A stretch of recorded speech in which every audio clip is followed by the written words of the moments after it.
चलते हैं कि शिया कुतब से साबित करते हैं कि रसूलुल्लाह सल्लल्लाहु अलैहि वसल्लम की एक से ज्यादा शहजादियां थी। शिया अकीदा के मुताबिक इमाम मेहदी के नायब इमाम हसन बिन रूह से पूछा गया, ये ना पेंसिल पास रख लें और लिखते गए। इमाम मेहदी के नायब इमाम हुसैन बिन रूह से पूछा गया रसूलुल्लाह सल्लल्लाहु अलैहि वसल्लम की कितनी बेटियां थीं? उन्होंने कहा 4। फिर पूछा गया सबसे ज्यादा अफजल कौन थी? तो कहा फातिमा रजी अल्लाह अन्हा। किताब का नाम है अल-गैबत अल-दूसी।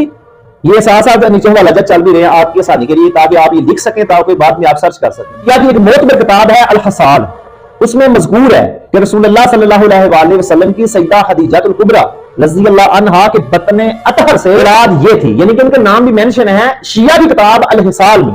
यानी कि क्या नाम थे? कासम, अब्दुल्ला, ताहर, उम्मे कलसूम, रकिया, ज़ैनब और फातिमा। अल-हिसाल इब्ने बाबविया, ये नीचे हवाला चल भी रहा है, आप लिख लें। एक और शिया आलम है अब्दुल्ला मामकानी, नबी सल्लल्लाहु अलैहि वसल्लम की साहबजादियों का जिक्र इस तरह फरमाता है क्या और इन खदीजा से अन जनाब सल्लल्लाहु अलैहि वसल्लम की 4 साहबजादियां पैदा हुई।